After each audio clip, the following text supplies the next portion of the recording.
Good evening, everyone, and welcome to Club Live here on Club at 22, the Rangers podcast, and to a Q&A special. We are in the middle of an international break right now, so we always like to check in with the punters, get your interaction, and answer some of your questions. So get yourself subscribed to the channel, get your questions in the live chat, and we'll file through as many as we can over the next 45 minutes to an hour or so. Yes, we are live on YouTube and on Twitter. So yes, please get yourself subscribed to the channel and get involved. I am Scott Carney. Joining me tonight is, first of all, Alistair Pearson. Ali, how are you? Yeah, not too bad. No Rangers this weekend, which is possibly a good thing after the start to the season for us. Scotia's beloved Scotland are playing as we speak. So for all you Scotland fans out there, it is 0-0 currently. Out in Copenhagen against like Lyndon Dykes is leading the line for them or something. Scotland. I actually didn't really know Scotland were playing tonight, to be honest. I know Scotia was going on about it, but a guy coming out of work this morning says he watched the Scotland game tonight, and I was like, who are they actually? I actually forgot who they were playing, to be honest, which shows my interest in the national team. But yeah, good luck to Scotland tonight. Do you really mean that? Do you really mean that? I'll be honest, Carney, I like Scotland to win. But yeah, me too. Do I have an interest in them? No, not really. Do I like Steve Clarke? No. So there you go. No. If they win, I go brilliant. Scotland won. If they get beat 6-0, I don't particularly care. Doesn't affect you. Like with Rangers, it's completely different. For Scotia, I get Scotia's thing. It affects Scotia, so yeah, it's fine. I'm sure Scotia's in the pub watching it as we speak. Yeah, but a lot of people are like, you just don't like Scotland because of this, because of that. Rangers, like, it's nothing to do with that. No, I don't. I say all the time, I'm an ignorant football fan. I really only care and watch Rangers. I really don't care to watch anything else. I don't have the time as well, really. I watch the occasional big game and stuff like that, but in terms of international football, apart from the big competitions, I've got zero time for it. And even in the big competitions, you've got guys going, are you tuning in to watch the Turkey-Tunisia game or something? Like, no. No, I'm not. I'm going to tune in and watch that. Anyway, also joining us is Ross McLean. Ross, how are you? All good, mate, all good. I won't lie and say I only support Scotland now because I know how close it is to our Scotia's heart. When you see that boy smile, it's special. So I'll support Scotland for that. But no, all good, mate, all good. We've had a few of our lads out playing internationally. I think you had Asgard played the second half last night for Norway. Barami got 70 minutes for Albania. Raskin was an unused sub for Belgium. But yeah, we've had a few folk out on international duty. Just please come back in one piece. That's all we could ask for. But yeah, it's good to be on and look forward to getting into some questions. Is Shooter starting tonight for Scotland? Yeah, do you know that? He is. Yeah. She's starting tonight. So, and who else have we got away? I can't think. Who else? Cornelius is starting for Canada. For Canada. There's your international roundup, everybody. Thanks for tuning in. It's been a great night. As I say, get your questions in the chat. We're going to start with a topic first, and then it's really down to you guys to get yourself involved. And I have seen the first one that was on there from Justin. That was pick your clip from the 80s only. Justin, I love you, man, but give us half a chance, eh? I was born in 88. I would need to do my homework on that one. With being all seriousness, yes. Anything from like 94 onwards, we're good. I would say anything from kind of there, we are good. Ross is probably got Ross. When were you born? 20 what? 2005. Oh fuck. Honestly, there we go. So there you go. So then Ross is in from 2010, 2011 onwards. Ross, you might be all right with maybe. Yeah, potentially. Yeah. But yeah, I would say Justin, I would be like, I don't know, Butcher, Souness, Woods, Cooper, and I start to struggle. After that point, I'm like, so, and somebody's going to come back and say they didn't play for us in the 80s. Probably not. But yeah, give us half a chance, Justin. Come on. But yeah, we'll start with the Kevin Thelwell interview that was released on Rangers TV on all their media platforms, social media platforms. Really, the full interview is available on YouTube. I'm sure many of you have watched it already, but I just wanted to discuss it. Ali, it was good to hear from him. We are in the midst of a bit of a terrible start to the league campaign, but there's no other way around it, coming off the back of a pretty humiliating defeat as well from Club Brugge and the manner of that defeat. Yes, we got a draw on the Old Firm, but the performance leaves a lot to be desired with no shots being on target. However, you can't be overcritical when we want to hear from them, and it's something that I think they have to continue to do on a regular basis and not to leave it the way that the previous regime that were in charge of the club left it, just by saying nothing. No matter what they say, they're always going to annoy someone, even if it's all considered good news from us three. There'll be someone somewhere that will still not be happy with what has been said at some point or another. So I'm not disappointed that he came out and spoke about it. Before I come on to my bits, mate, what was your main takeaways from it? What did you think of the interview overall? I sat and listened to it a couple of nights ago when it first came out. I thought it was a decent interview. Again, a lot of these interviews when they come out, they say a lot of stuff in terms of tick box type stuff, but he did revert back to a lot of the time in terms of saying, well, Kev, he related to us as fans, that was what we'd say back to him in terms of, but on the park it's not working. So I think he understands us as a crowd are frustrated. Interesting things that he came out with. I know you're touching a lot of the points he came out with. The biggest interesting one for me was in terms of the transfer strategy, in terms why we use the English market. His theory behind it was we used the English market because we were, and I laugh now saying this, we wanted to hit the ground running. And that's why he brought these players up, because they're coming for England, they're only coming up the road, they could slot in and away we go. But I would say this is Glasgow Rangers are coming to. And at the same point, you could say it, players from there coming up to Celtic as well. You're coming up to Glasgow. It's a Goldfish Bowl up here. It's completely different. It's easier said than done, just because they're coming a few hours up the road to Scotland. They can adjust, and we've seen a lot of them can't adjust. I thought his interview overall, Carney, was good. I didn't think he ducked any questions. Everything he said, I thought was truthful. In terms of, and like I say, in terms of the fans, in terms of we're disgruntled at this present point, he understands that. And he wasn't going to come away with a lot of garbage to kind of tell us stuff that we can't see with our own eyes. So overall, I thought it was a good interview. And it was interesting, the points he was saying. Obviously, he's going to look at the scouting programme in terms of going forward.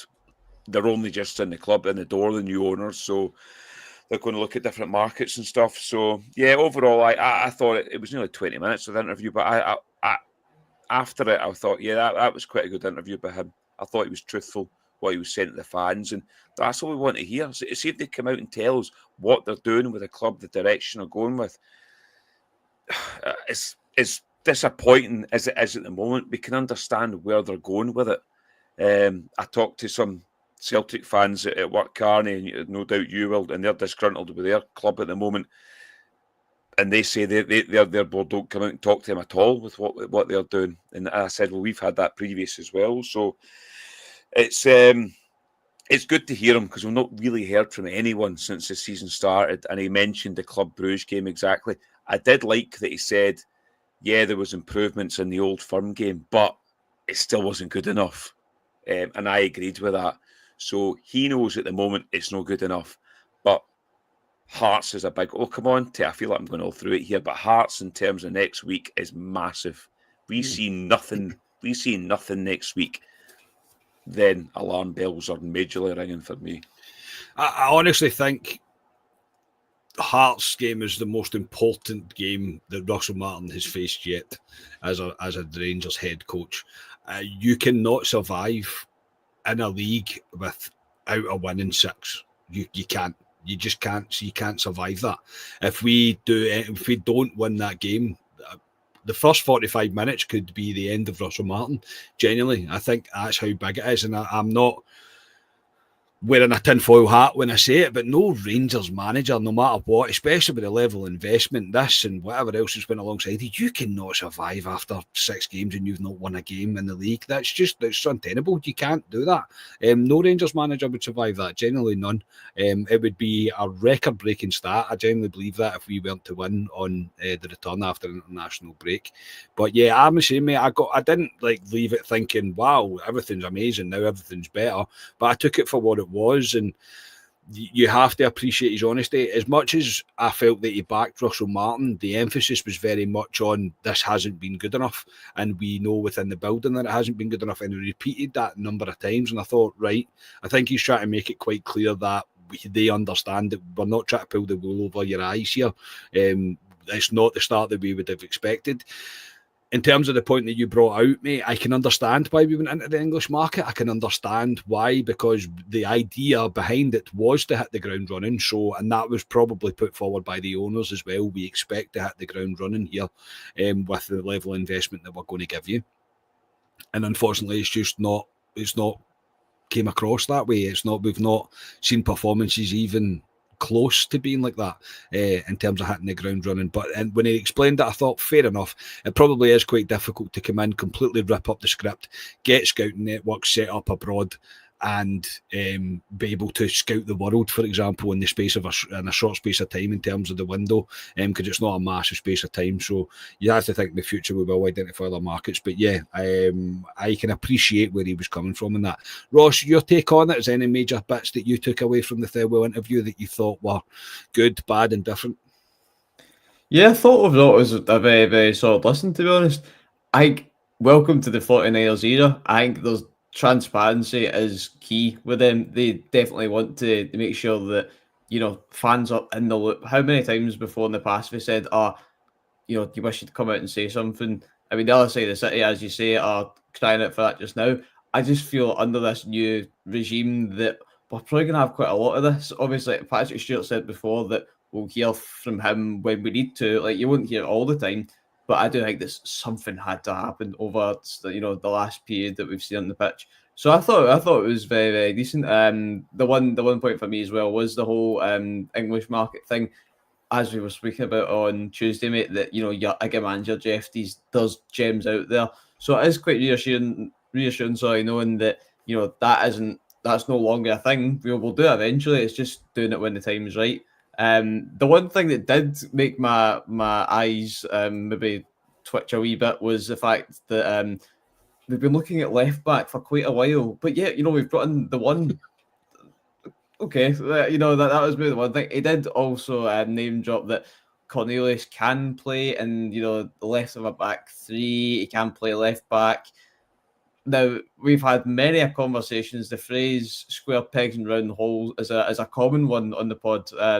I don't want that to be the case again this season with Cornelius. I do think that the guy starting for Canada, a cracking football nation.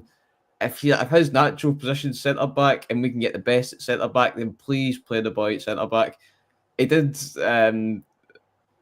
did mention in the interview that it was left back was something we've been looking at for a while. I would have maybe it doesn't fill me with much conviction. I don't know if that was maybe just a wee bit of a crowd pleaser. But you never know. I think, to be fair, the interview itself, the questions weren't kind of hiding in, and it was very much he addressed Iggy and Raskin. Even saying was that causing a problem? That's the sort of transparency I'm looking for. It covered all bases for me. So fair play. As I say, this new year, I think you'll have quite a lot of that, and it'll be very welcomed. But also a left back would be welcomed as well. Let's get some of them in as well. That was the bit that gave me the fear when he asked about the left back position. They went, Orange and Tava played there. I was like, oh no. Diamante as well, he mentioned as well. No, I was like, whoa. I was like, no, let's not be even close to be doing something like that. Whether you want to read too much into it, the fact that he mentioned I played in the left of a back three, I went, maybe we're going to see something different. Maybe Russell Martin is now beginning to think, right, what I'm doing isn't working and we're going to need to move on. And it is, I mean, it's not Thelwell's place to say to Russell Martin about it, but I'm pretty sure Russell Martin will know now the pressure is fully on him, and Thelwell will be saying, look, what you're doing right now isn't working. You can see it's not working. You need to try something different. He's well within his right to say that. At the end of the day, Thelwell's just as much in this as Russell Martin is. He's the guy who's recruited these players. Whether recruitment's been good, it's too early to say. You can't tell. I do think we're a short in experience, but I think Cornelius coming in is an experienced player at the back line, which I think will help massively. But Thelwell is just not just as culpable as Martin to an extent. Martin is the guy that makes the final call in terms of who goes on the pitch and how we play football and how we set up. But Thelwell will be held accountable for the signings that he's made, including the £8 million signing of Shermity, because that is his live or die moment. It literally is. And that either works, and if it does, brilliant. If it fails, he will get it stinking, and he'll get it hard. The Rangers fans will not miss if that signing does not work out. But yeah, my main takeaways, as I say, it was same about the left back position. I get the fear about that. I was like, God, if everybody that we went and signed, why did that happen? Obviously, about the loan market, he did say his ideal approach is to do loan with options or loan with obligations. He didn't mention obligations, but you'd like to think that would be included. And he's not the biggest fan of loans only. However, we couldn't just go spend money willy-nilly or we would have run out of it quite quickly, which, again, there's an element of truth in that in terms of being able to balance the books out. But yeah, it didn't leave me feeling, oh, everything's absolutely perfect. Here we go. Everything's going to be great now. But at least we heard from him. And I think that's the most important thing there can be, is hearing from him. He has to be part of the leadership group within the club that faces up to the questions. And I thought it was, even they'd been asked about the pragmatic approach that we did against Celtic in the Old Firm game. They didn't need to ask that question, then they did. So I was like, right, well, fair enough. It looks like that there's free rein for the in-house media team to even ask questions, to go, this is what the fans want to hear. And I hope that continues. I really do hope it continues. But I say, it didn't set the header light for me. I was happy to hear from him. No massively groundbreaking one. Obviously, he backs Russell Martin. Of course he does. Telling him about how good a coach he was and all that. And maybe he is. Maybe his attitude is great. Maybe his energy is great. But however, you have to start winning football games. And I think that's something, again, that he repeated over and over again. So I think you're right, Ross. I don't think it'll be the last time we see something like this throughout the season. I think it's important for there to be that dialogue, that update, if you like, and hopefully there'll be times where they maybe sit down in front of fan media, the likes of Four Lads, the like the Rangers Review, the likes of Heart and Hand, and they can ask questions as well. More so, I would say Stevie and Davey, Edgar. They would ask the questions I think that most of us would want to get the real answers to. But yes, it is what it is. We'll see how much truth is in it as we move forward. Just quickly, the Euro squad was obviously announced. We're a player short due to the homegrown rules, things, etc. But Ali, no spot for Barami and Dow. Dow, I know, is injured. Not really surprised. I think he's slowly been pushed to the side because his performances have been rotten, and it's clear that most Rangers fans don't consider him good enough to be a Rangers player. But I'm a wee bit shocked at. I'm not going to lie. I'm slightly shocked, especially in European competitions. I thought, that's a bit of a strange one. I don't think Barami will particularly pleased the fact that he's been left out of there. No, he's done all right, Barami, this season when he's come on as a substitute. Barami, he's brought us a wee bit of energy and stuff. He's a good footballer, Barami. Just didn't really do it last season, but he showed something this season. That there's something there with him. So yeah, I was surprised to see him not in the Euro squad. I know he was linked at leaving in the transfer window there, and obviously it didn't happen. So interesting to hear why it didn't happen, or was he told he's potentially got a future? I don't know, but somebody's got to be left out of that squad. We've got a big squad, to be honest. And Kieran Thelwell, I'm not shocked. Like I say, he's injured at the moment. I don't think he's injured for a while, because this goes all the way into January with the Porto game, the last game. So, interesting, but I'm not overly bothered with Barami and Thelwell because they're no starters for us. As good as Barami's been coming on for 15, 20 minutes now and again, he's still not the answer. So I'm not overly shocked, to be honest. He's done all right in European games for us previously. So that's kind of was a wee bit like, bit of that. And again, Ross, I just don't think he'll be too chuffed at that. Obviously, he's quite big on his international football as well. He's quite a big player for his national team. So I'm slightly surprised at it. But then again, if somebody had to suffer, and two the bigger names that they had to were bigger names, Thelwell and Brahmi, if they were the two, then I'm fine with that. Everybody, the 13 signings that we made are all in the squad, and I suppose that tells its own story. That for me is the main thing that matters. If it was an Asgard, if it was even a Mikey Moore, you'd be raging at it. I can kind of make sense of a Barami. I do agree, to be fair. He's been not bad at all. He's been not bad at all this season. He's obviously scored that cracker of a goal in the cup. And there's times where he can definitely offer something off the bench.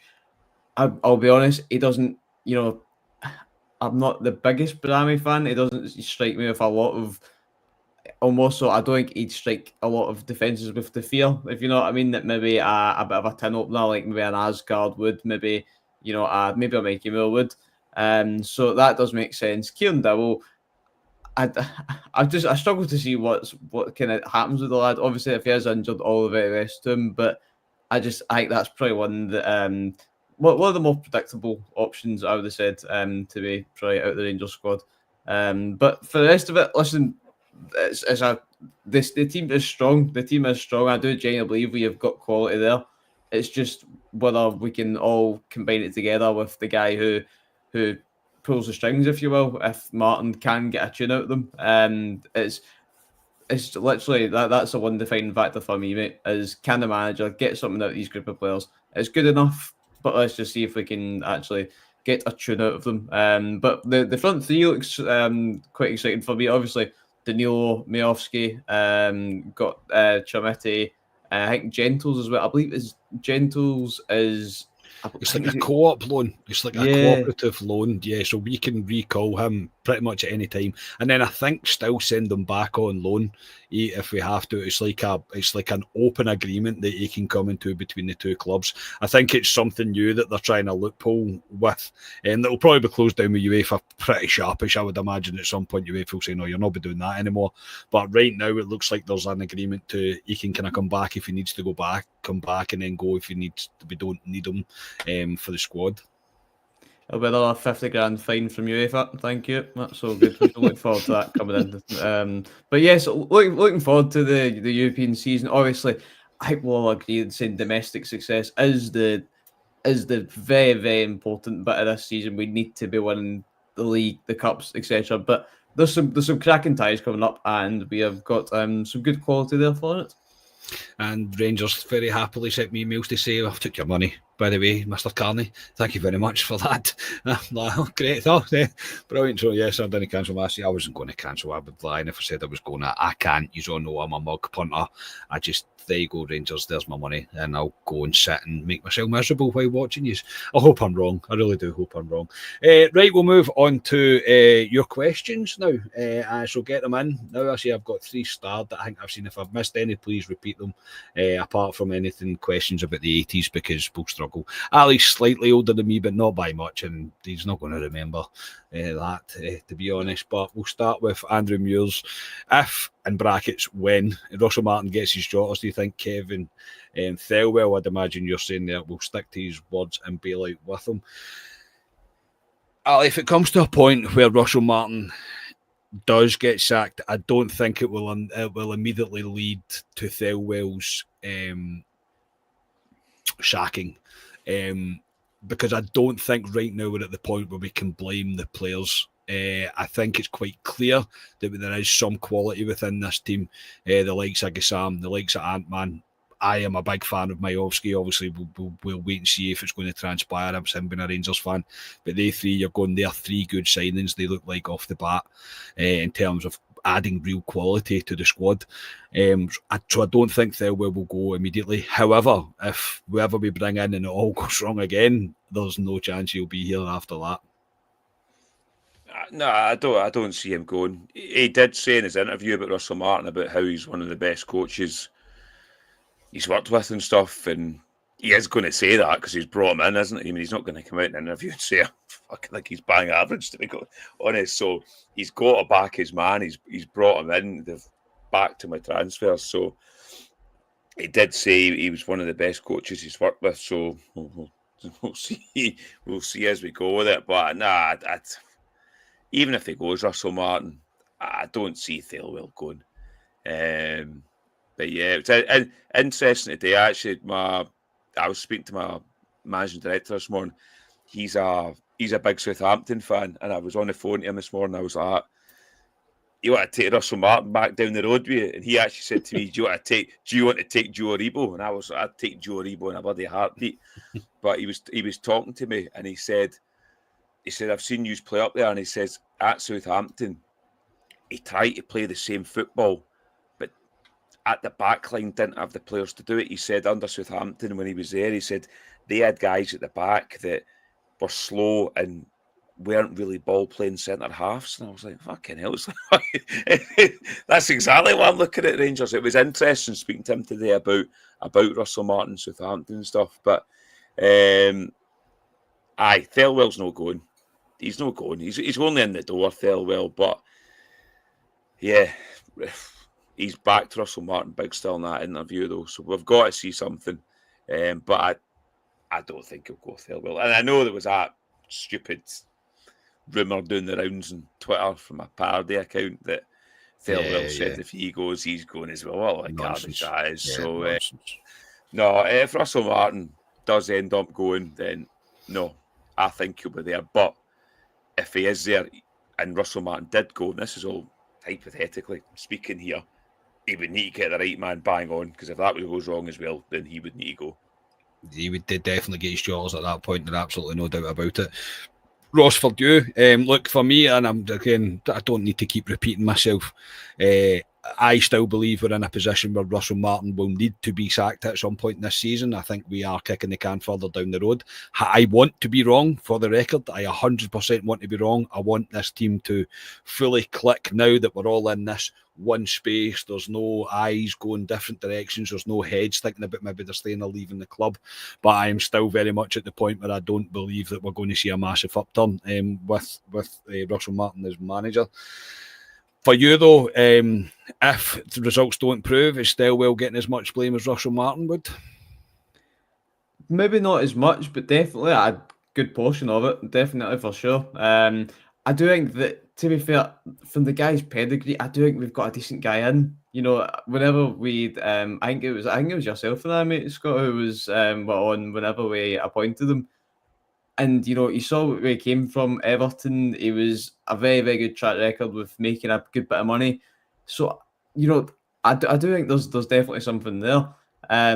It's obviously this season, it's very easy to look at results and just go, the signings are rubbish, you know, whatever. There's definitely quality in there. But again, it all factors down to, is the manager the right guy to get in and out those players? Obviously, if you look at the guys we've brought in, kind of loans aside, I'm really, really chuffed with the business, especially like said Gesama, Miofsky. I do think Ant-Man's a player. He just needs to not listen to a certain... To Russell-Martin, Don't listen to anything Russell-Martin tells you. Yeah. Honestly, because the guy, he did look like an absolute player, but he's one that I do think there's some good potential there. So I do think that we'll obviously look just now, and it will be probably a sticky situation because you can't exactly back their corner if they're drawing 3 games out of 3. But at the same time, I do think that once the momentum's there, once the tactical whatever is there, then these players are going to come good, and that does come from Thelwell. So I generally think I think if Russell-Martin goes, I can see him staying. I reckon Thelwell probably realises, right, I'm in a good gig here. Like, Rangers is a cracking team to be at the end of the day. And, listening from his interview, he seems pretty bought in. So, I think, for me, he stays. And hopefully he sticks to his word of, loans aren't just for a loan. You're looking to think long-term. You're looking at internationals. So, I'd be keeping them, mate. I would be keeping them. And yes, for next season, add a left back again to the list. That's the sort of thing that will keep me on board. A nice new shiny left back. But as well as I can understand why they did the English market, there's no way that we didn't know. Well, people within the club didn't know the Scottish market and missing out on players like Mulligan. Why did we not do that? Why did as soon as they came in, why did we not make a move at that point? Knowing what we knew, probably that the likelihood was that Jeff and Yilmaz would be moving on. Why did we not make a move for that? So the things like that, because that's not a big money sale. That's not massive amounts of money getting ploughed into that. So again, it is all words, and I think we're all aware that it is all words from Thelwell just now. But I think the biggest problem for me is that I do think in majority of areas we probably have improved, maybe not by as much as we all would have thought we were going to. In most areas, I think. If I'm being honest, if we'd signed Majowski last season, I would have played him over Dessers, so I would have probably felt the same this time. If Dessers had still been here, Majowski had come in, I would have thought the same. Gassam is a definite improvement for us on the right wing. Obviously, Tierney not returning to the club after his loan spell. We needed somebody there, so again, with Curtis and Ant-Man there, I'm like, that looks like an improvement to me as well. So certain bits have got better. There's certain bits that have got better. Some haven't. But again, it's 13 signings. Unfortunately, not all of them are going to work out. That's the thing. But he needs the vast majority of them to work out. So, but yes, thank you very much, Andrew, for your question. I appreciate that. Christopher McLaren, sorry, I have seen yours, but I'm going to come back to yours. I'm going to put Gary's up just now. Ali, would you like to see us play with two strikers with the new signings? Obviously, Samiti coming in for £8 million is a pretty big signing, mate. I don't see him not starting most games than not. However, I've got maybe it's just because I've wanted Rangers to go sign a player, and we actually did in terms of signing Majowski. I'm kind of putting all my eggs in his basket and thinking I think he'll be the kind of main striker for us. But with Thelwell mostly dropping in that. Cornelius has played at the back played at the left side of a back three. Can you see Martin going to two up top? Is that a massive? Would it be a positive sign to Rangers fans that he was going to change, or would it be a worrying sign the fact that he's decided he's going to change his philosophy after all this time, and not just with us, with previous clubs as well? I think it would be positive because he's stuck with it. Well, he stuck with it at Southampton, and you look what happened when they went to the Premiership, and he stuck with it, and they get absolutely battered down there. So, yeah, I think it'd be a positive if he changed it for certain games. He doesn't have to do it all the time, but it was interesting. He did say we could go to three at the back. Miovski and Chermiti, to spend £8 million on a guy who none of us really know much about, and there's very little to go on. There's not much YouTube clips. He's only scored, what is it, 3 goals in his career. So he'll start to make. We can't spend £8 million on a guy and not start him. So I would expect Miovski to be through. If he continues to play the formation he's playing at the moment, Russell Martin, I would think he would play Miovski through the middle. And you might see Chermiti maybe out wide potentially. I don't know if he could play out there. I know he's got a lot of pace, Chermiti. He's quite a big lad. Quite a big lad, yeah. So it's going to be interesting. Like I say, the Hearts game is going to be really interesting how he sets up, because you've got to think these two guys will start.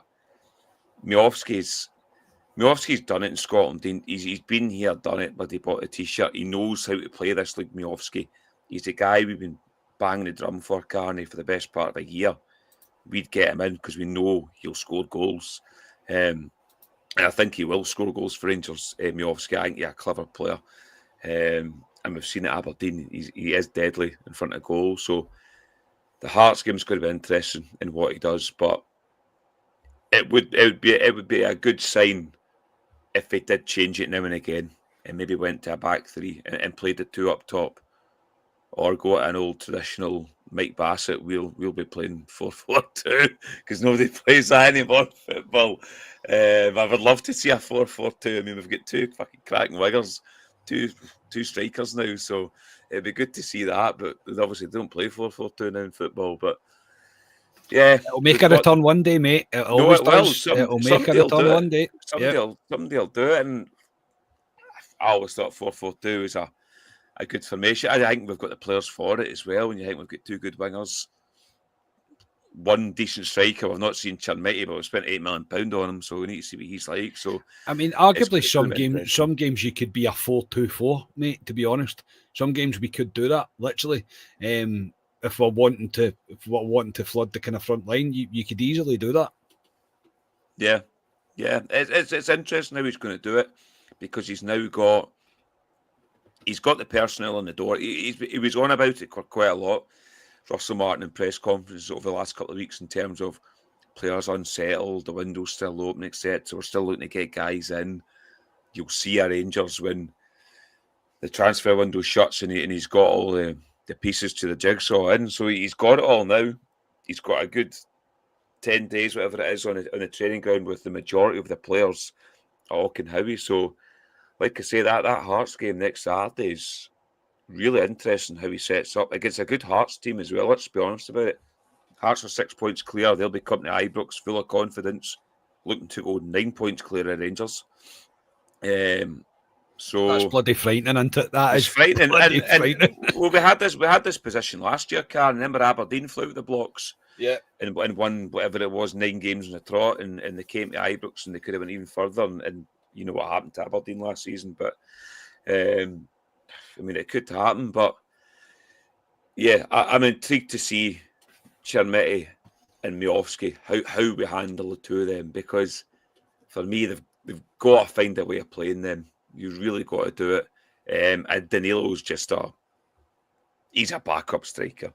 Danilo's He'll not get game time now. Danilo's only here because we couldn't get rid of Danilo. That's why he's here. I know Thelwell mentioned Danilo in his interview. We've got guys to help Danny. That's what he said. But we've got guys that are better than him. That's why he'll be the third choice striker. So yeah, I'm very intrigued to see how we use these two guys. But Chermiti's an unknown to us. I mean, when was the last time Rangers spent big money on a guy and you knew absolutely nothing about him, pretty much? At least when we spent money in Flo all those years ago, and Ross won't even remember it. He had a pedigree to get down in the Premiership, playing for Chelsea, etc. So it'll be interesting seeing this boy. I know we've not really talked about him, but the two of them in the team, we can't. I'm intrigued how they fit them. We can't really talk about the guy. Like, we don't know anything about Marvin's. I drifted off there because. Sorry, Carney. Go. I feel sorry for him to a point, because £8 million, right? £8 million in England is absolute buttons. Let's be honest about it. It's nothing down there. To us up here, it's big money. It's our second biggest transfer spend in our history after Torre Andre Flo, and Ryan Kent's just behind it. So there's big pressure on this boy coming up here. He's 21. He's not really played much first team football. But there's that 8 million hanging over his head. If he came up here like Igaman last season, Rob, we've only paid 1-2 million, you wouldn't have it. Similar to the boy he played for Celtic in the middle of the park. What's his name again? The Belgian boy. Plays in the middle of the park for Celtic. Played 11 million for him. Engels. And he had that hanging over his head last season with them, and he was kind of battered in the head with that price tag. I just hope that doesn't happen with this boy. I'd love him to fire out the blocks against Hearts, and you think, oh, Christ, where's this boy come from? But we'll need to see what happens there. But aye, it'll be interesting. The Hearts game is a real big one for me. Ross, I like Andrew's thought here as well. I'd go with an aggressive 3-4-3 personally. I like that. I'm not going to lie. I do quite like that. I would like to see something really different that we've not seen. I think with the players that we've got, I think I just hark back to Russell Martin needing to take the shackles off them and just let them play football. Let these guys be creative. They're good enough to beat the majority of the teams in this league and beat them with ease as well. The guys have the quality to be able to do that, but we need to stop being so bloody rigid to the system. That's the problem. And whether Russell Martin does that or not, I'm not 100% sure. But for you, Ross, would you like to see two up top? Would you like to see Miovski and Chermiti start? I think so. I do think so. I reckon that's definitely an option now because of, for me, I look at the height. big man, wee man. I do generally think there's a lot of time for that. Another thing as well, as Ali mentioned, we've got two very, very good wingers, two wingers that can put a cross in the box. If you've got two strikers there who, we know Miofsky is clinical. We'll yet to see Chermiti, but surely with that quality, if you're putting that into two guys whose ultimately best job is putting the ball in the back of the net, you're going to get some joy from it.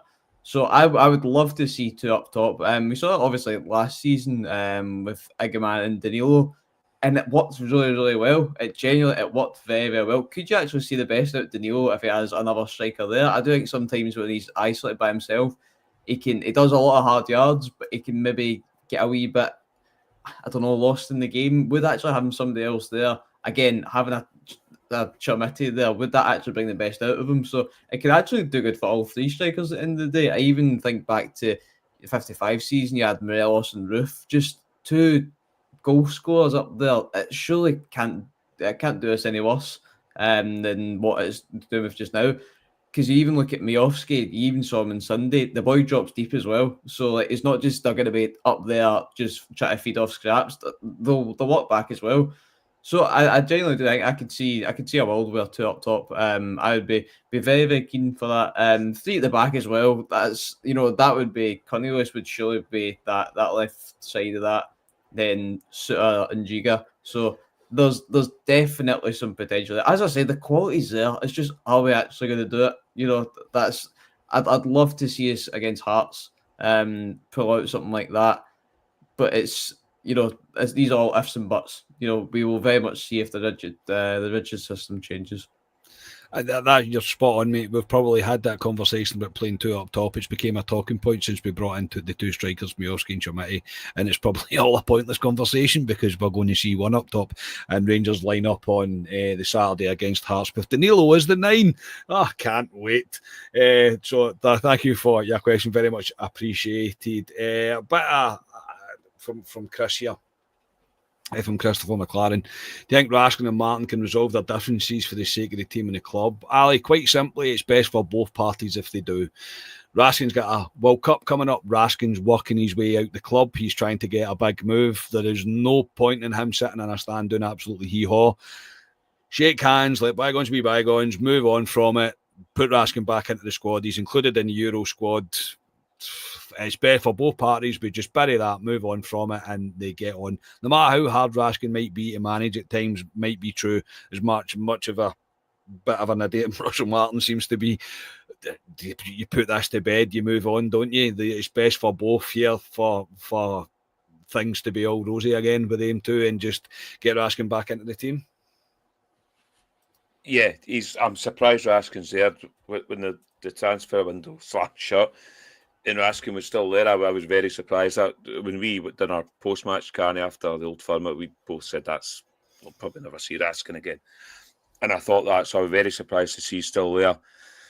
Thelwell mentioned in the interview when he comes back for Belgium, they'll sit around the table and have a discussion.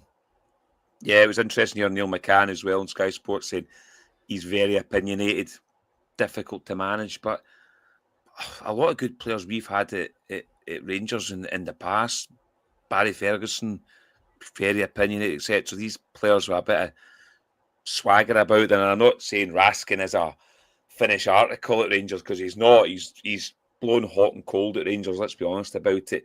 He had a right purple patch at the end of last season where I thought we got the best out of him. But if he wants to play in that Belgium national team, he was on the bench the other night as they battered whoever it was 6-0. I don't even think he got in the park, Raskin. So he's got to be playing for Rangers domestically and in Europe, mainly in Europe, to be honest, if he wants to get in that Belgium national team. And let's be honest about out of the sixes we've got, Conor Barron, I thought, did a very, very good job against Celtic. Rothwell, we know about Rothwell. He just looks like he's blowing out his arse. So Raskin's the guy to play there. He really is. So he's the best player for us to play there. And we've got to play him. And if they sit down and say, right, well, let's shake hands on it and let's get the best out of you. And maybe potentially he goes in January, Raskin, because the danger is if he doesn't sign a contract with us, the longer it goes, his value goes down. His value's as high as it ever was, probably the end of last season. It's probably going down as we speak because he's not playing for Rangers. So as soon as they get around that table, they need to sort out, because we can't have a guy like Raskin rotten with the use, because we'll get absolutely nothing for him. It doesn't help Raskin, it doesn't help us as a football club. So yeah, egos aside, the both of them, I think they shake hands. It's difficult because we're not there in the background. We don't see what's going on. So, but for the sake of Rangers and the sake of us as a football club, we need to get him in there. And if he plays well, it's good for us because we can potentially punt him, like I say, in January or in the summer. Yeah, just quickly, I'll answer this one. Andrew said, do I have in-laws, basically, that are Aberdeen fans? Yes, I do, Andrew. My stepdad is an Aberdeen fan, and as seething as he is, Tommy's actually quite a respectable man, and he said, if we get Miovski with the form that he showed at Aberdeen, then we've got a hell of a signing for the initial $2.5 million. So he was quite respectful about it, even though I know he will be boiling about that, absolutely boiling, the fact that he signed for us. So yeah, and I always say any ex-Aberdeen player that comes to Rangers, I want them to be a roaring success, because it really annoys them, and I can always bring it up in conversation. So but he did say if we get the form out of him that he showed at Aberdeen, we've got a hell of a striker on our hands, which I completely agree with. Ross, for you, it's just best for Martin and Raskin to kiss and make up, is it not? Something along those lines, I think. Is that the right answer? I think something like that. I simply put the club first. We need to put the club first. Raskin is easily, for me, the best player in the country on his day. I genuinely believe that. The guys are different class. So for me, he needs to get back and just get that conversation out of the way. It'll probably be a bit of an awkward one, but let's get the team first. Another thing for me as well, you can see Raskin's not been happy. He's not been happy at all in the last few games, whether it's just his demeanour, whatever. Like, you can tell on a pitch when somebody's playing with a bit of confidence, a bit of belief. Raskin's not had that in weeks. So if we can get that back, then that purple patch that I was talking about, is that potentially just Raskin full stop? Like, is that just what he's fully capable of? So I can, obviously for both of them's sake, but I do think that Raskin himself will look at it. He's got a World Cup, as you say. He's got potential. Captaincy for Rangers is not off the cards for next season. He's right up there if Tav's to leave next season. So for me, he needs to get back in the team because we are going to need him. We're going to need him. As I say, I genuinely think we beat Celtic if Raskin's in that midfield because they were nowhere near it. So get him back in the team. And yes, we should hopefully get that all fixed. I'm going to finish with a couple of questions, Ross. I'm going to put you on the spot here as well, mate, because you need to remember who we said were to be our player of the year. Now that the window is closed, I want to see if there's any differentiating opinions or you want to change. I will definitely change because I picked Giga, I'm sure, to be our player of the year. It'll be no surprise to anybody that I'm going with Miovski. I think Miovski will be because I want him to be our player of the season. So that will be my change. But Ali and Ross, did you just pick the same person? Would you like to change? Ross, you tell me. So I believe Ali and I both went with Asgard as player of the year. Which to be fair, I do think the boy can be a bit of a player. He's a one guy during pre-season. Apparently he's the one who stood out like a sore thumb. Like, man, he's a player. So I do think there's 100% more to come from Asgard. For me, I generally can't see past Gisama just now. I think the guy is everything he touches goes to gold. I absolutely love him, honestly. And I struggle to see a world where we keep hold on to him if he plays the form that he is, because surely there's teams looking at Gisama like people are looking at Raskin, like absolutely stands out like a sore thumb in that team. He's tricky. He can score goals. Actual adding numbers to the game as a winger is all we've been asking for.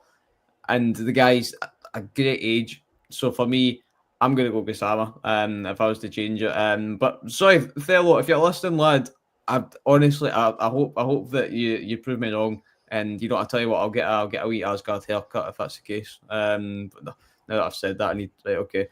I need to keep that in mind. Or you usually need to remind me of that whenever it gets Player of the Year. But for me, I'm going to go with Kusama. Ali, would you change? I'll stick with him. Usually I would judge a player. I've been very disappointed with Asgard, I'll be honest about it. He's only really If played... you not wrote him off, mate, it's been 10 minutes.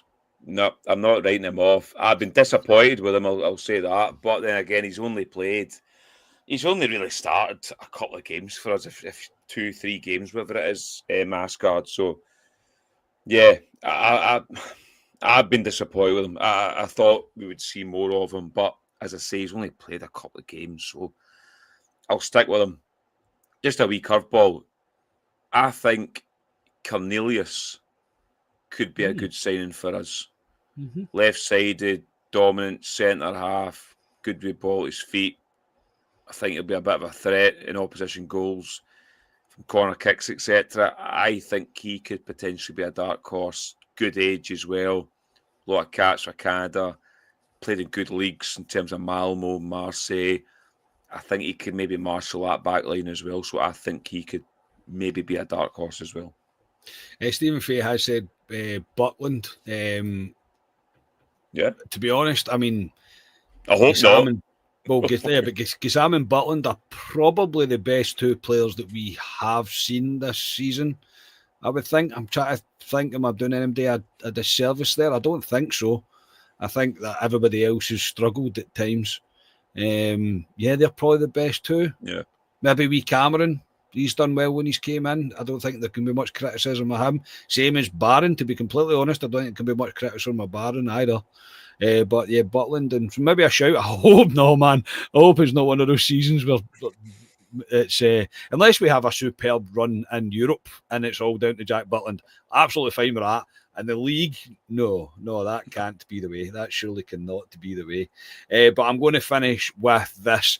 Everybody, this you've seen the squad. This is what the squad is now. Ali, what is your starting 11 right now? If everybody is fit, what would you pick? What would you pick? How would you pick it? What formation? You can change the formation from away from the manager if you would like. What would you do? Or you can stay like you don't think Russell Martin's going to change or whatever. But what would your starting 11 be with this squad now? Oh, Christ, Carney. You could have warned us earlier on about this one. It came to me while I was doing the pod, so I thought I'll do that to finish. I can go first if you want. I go first and I'll give me a wee chance to think about it. Right, because I have been thinking about it. So I would probably stick with a 4-3-3 because I don't think Martin will change it. What I think is the best 11 that we have available just now, and it's based on obviously what I've seen and a few guesses of what I haven't seen, would be... No, I wouldn't. I would change it. Sorry, I'll take that back. I would go with a 4-2-4 or a 4-4-2, I think is what I'd go with. Yeah, I'm going with that. Butland, and people won't like this, James Tavernier would be my right back because I don't think Aarons deserves really to be anywhere near the team after his decision that he made in Bruges. He should be hounded for that, really, to be honest. I don't think he should be playing for Rangers again, but obviously that's not the way it's transpired. I think he's literally sold the jerseys and didn't want to be on that pitch, and we don't need players like that at the club. The jersey seems a bit heavy for him. That's my personal opinion. Happy to be proven wrong as always. But yeah, Tavernier, my right centre half would be Suter. I think he's been better than Giga. People disagree with that, but I do think he's been better than Giga. Left centre half would be Cornelius to come in, and Magoma would start for me at left back. I think Magoma started well. My midfield two would be Raskin and it's either between Asgard and Diomande. Diomande was better in the old firm. My biggest issue with Diomande is the same as that it's always been. In the big games, he'll do it. In the smaller games or when things get tough, he doesn't do it. And that frustrates me. I think there's a player in Asgard. I don't think we've seen it yet. And I think he needs more time to settle in. So I'll go with Asgard because I think he was slightly more creative than what Diomande would be. Left, Gassam, no doubt about it. Right, Ant-Man, closely followed by Curtis. I would love to see Curtis get more of an opportunity in this team because I think the boy's a player. I really do, but I think Ant-Man will be the guy that gets it, and the front two picks itself, Danilo and Dessers. No, of course, Majowski and Sharmiti would be mine. So a kind of 4-2-4 or a 4-4-2 at times is what I'd go with. Do you want me to go to Ross, Ali, or do you need more time? No, I don't think he's going to waver for this formation, if I'm being honest. He might go to a 3-5-2 at times for certain games potentially, but based on how he plays it, what's our best starting lineup? Just based on what he sets up. Butland in goal, I agree. Tav at right back, I think he's our best right back at the club. Folk can slag Tav all they want, but right now he's our best right back. Max Aarons is nowhere near it. So Tav at right back, 2 centre halves, Cornelius left centre half. I'm going to stick with Giga over Suter. I know Giga's not clever with a ball at his feet, but as I said to you, Carney, when he's just asked to defend, I think he's pretty decent at that, Giga. So stick with him. Magoma on the left. I think it's been all right so far. I think he's been decent to a point. He's still quite young. And then the 3 in the middle, Raskin's got to be the 6. Your pal Diamandi, Carney, I thought he appeared against Celtic again. I thought that was a Diamandi we've seen. So for me, he's there. And Asgard, we've got to see this boys do something. So that's my 3 in the middle of the park. And 3 up top would be Gesam on the left, Miovski. And I think Chermiti possibly might play kind of off the right, but closer to Miovski. So that's the team I would potentially play if it was Russell Martin's system, if you know what I mean. Yeah, absolutely. Ross, do you finish up? What formation would you go with? What would your starting 11 be? So I think I'd go a 4-3-3, and there's one player in here that is my curveball for the evening. I'm interested to see what folk think. So I'm going to go fucking Danilo. Matondo. number 4. Swear to God, Ross, if you say Matondo, I'm going to kick you out of that studio right now. He's the best Welshman we all know at the end of the day. So, no, he isn't. He'll make an appearance one day. He will. But I'm going Butland and goal, back 4 of Tav, Suter, Cornelius, Magoma. If we're talking about just now, gents, my favourite midfield 3 would be Raskin, Barron, and Cameron. I know that's a wee bit out there, but I think if we can find a kind of balance between Raskin and Barron, I know it's maybe a wee bit defensive, but Barron at the weekend for me showed that he's got the quality. He has got the quality. I know that he is maybe a squad player, but just now, if we're saying that, I can't put Asgard in before I put Barron in after the weekend. I've not seen enough from him, so I do think Cameron is brilliant. So I'm going to go Raskin, Barron, and Cameron. Front 3, I'm going Gesam, Ant-Man on the right, and Miovski up front for me. Has to be Miovski up front. So yes, that's I was about to give my score there. 3-0 Rangers, 3 points and up the road. But aye, that'll be my team, and hopefully a team like that can provide 3 points very, very soon. Yeah. I think it's going to, as Ali mentioned, I don't want to paint the wall again, but it's so interesting to think what we're going to see against Hearts. It really is. Obviously, we'll preview that next Friday when we're back, but it's a massive game. It really is. It's as big as it's probably going to get for us this season. We have to get a win by hook or by crook. Rangers have to win next Saturday. There's no excuses now. There's nothing left on the table for Russell Martin to give us. He has to win that game. That'll do us for tonight. Thank you, everybody, for your interaction tonight. It's always good to get your input and do these kind of pods. It's a more relaxed style pod and kind of helps us it didn't really, because we kept going back to going, Danilo's going to start, I suppose, but no, it was good tonight, and I really did enjoy it. So thank you, everybody, for tuning in. We will be back next Friday. We'll be off for the week while the international breaks on. We'll be back next Friday, as I say, Club Live, usual time, 8 p.m, and we will preview the Hearts game. We've heard from the manager at that point as well, I would have thought, from a press conference as well. So for tonight, Ali, thank you. No problem. That was a decent chat talking about Rangers. I know they're not here this weekend, Rangers, but I like you say, next Saturday against Hearts is massive. I know we'll talk about it near the time, but it is a massive game for Rangers. It's ridiculous talking about that in terms of getting their first win in the league. So we're very interested in how we set up. But yeah, I'm away to go and watch Scotia's beloved Scotland. What's the score? It's 0-0 actually. No, that's a surprise. Ross, Ross, thanks very much for joining us, mate. Thank you, Jess. That was good. There's a suit a clean sheet. Whenever the boys there, you get a clean sheet. So that's I hope for Scotia's sake that they get the win. Quick mention to actually, if you don't mind, it's quick mention to the younger brother who started listening to the pod on his way to college during the week. So we've got everybody, get your family involved, get everybody listening to the pod. It helps us out. So yes, thank you very much for tonight, gents. That was a very, very good catch up. What's your brother's name? It's Ben, young Ben. Ben. So the Ross and Ben show coming very soon to Club at 22. Everybody, keep your eyes peeled for that as the youth take over and put me and Ali firmly in our place in our old folk retirement homes. No, I'm only kidding. Welcome, Ben. Nice to have you here. Thank you everybody again for tuning in. Please like the video, subscribe to the channel, all the usual stuff. We will be back, as I say, next Friday. Quick shout out for me as well, Alan. If you're listening, stay strong, mate. I'll speak to you very, very soon. Gordon got in touch with me earlier, but stay strong, mate. I hope everything is as good as it can be. You know where I am if you need anything, mate. So if you're listening, please do keep that in mind and give me a shout if you need anything at all. So yes, we are Club at 22, the Rangers podcast. Enjoy your weekend, everybody, and we will speak to you next week. Cheers.